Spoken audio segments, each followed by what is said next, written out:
Докладную копию бронетранспортера 1947 года выпуску узнавіў брастаўчанін. Военная машина советского часу уже здзейснила свой первый выезд падчас гульні у страйкбол. Подробности у наших корреспондентов.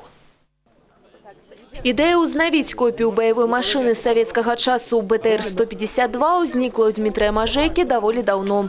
Для реализации незвычайного проекта брастаўчанину и его команде спотребилось 5 годов.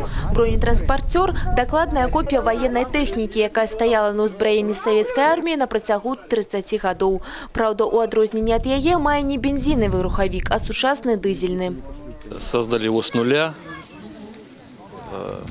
Использовали шасси стандартного автомобиля советского ЗИЛ-157. Изготовили чертежи на линии Сталина.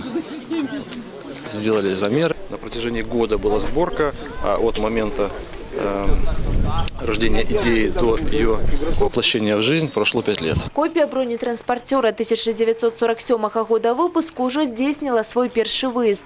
Приняла удел у международной гульни у страйкбол, яка отбылась у 5-м форте Брестской крепости. Внутренняя энергия не дает покоя, не дает сидеть дома, на диване лежать.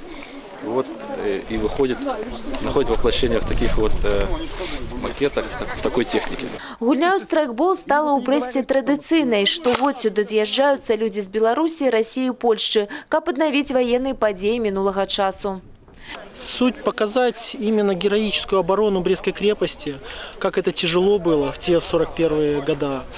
Когда началась война, всю вот ту ситуацию, чтобы люди прониклись этой атмосферой. Начинаем готовить за полгода, потому что надо сценарий придумать, создать, чтобы все было хорошо, какие-то нюансы отдумать, технику безопасности продумать. Страйкбольное мероприятие подобного масштаба происходит 2 раза в году. В начале лета, конец мая или июнь месяц и осенью. Как правило, все это посвящено защите сооружений и укреплению Брестской крепости. Катерина Страха, Александр Воронин, областные новины, Брест.